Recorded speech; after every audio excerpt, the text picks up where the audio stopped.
Kieran Egan, an expert in educational theory, says that a child's cognitive growth happens naturally through the acquisition of certain intellectual qualities that are rooted in our cultural history.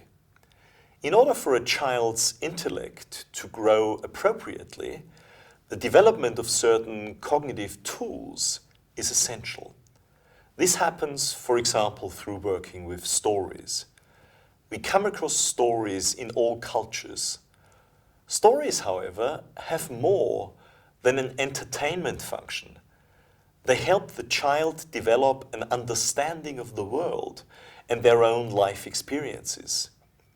Stories need to follow certain criteria in order to promote the development of cognitive tools. Kieran Egan stresses that good stories need to involve the reader or listener emotionally.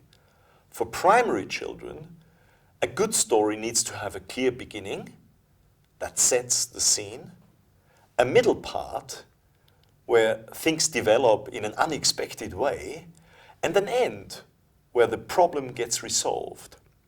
We also need what Egan calls binary opposites, good and bad, rich and poor, happy and sad, tiny and huge, to name just a few, that create strong emotional contrasts. Binary opposites are important for the children's understanding of the world, and at the same time, they inspire their imagination. Let's look at an example. This is a story from student book 1 of Superminds. The protagonists are the 4 super friends: Whisper, Thunder, Misty, and Flash, who each have some superpowers. Flash can run extremely fast, faster than the fastest car. Misty can make herself invisible. And then we have Thunder, who's so strong that he can lift anything, even the heaviest rock. And last but not least, there's Whisper, who can talk to animals. In the various stories in the book, they take turns in using their superpowers to solve problems, help other people, or just surprise each other. Let's look at one example. In this story, the super friends have come together to build a robot. They've got a robot kit, and they assemble the different parts of the body, a lexical set that students have learned in this unit of the book. Suddenly they notice that they have left the batteries at home.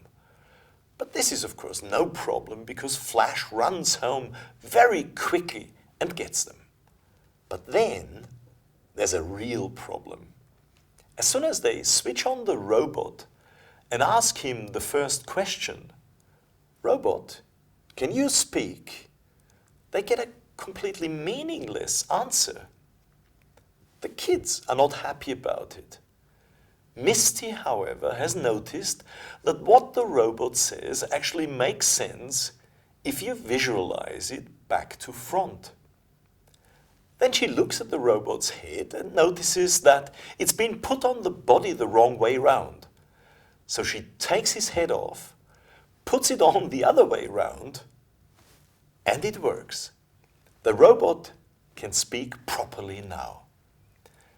So what children are learning from a simple story like this is the importance of working together, of thinking and noticing carefully. After all, it's through paying attention to the fact that the letters are in the wrong order that Misty comes up with the solution to the problem. And finally, there's a bit of fun.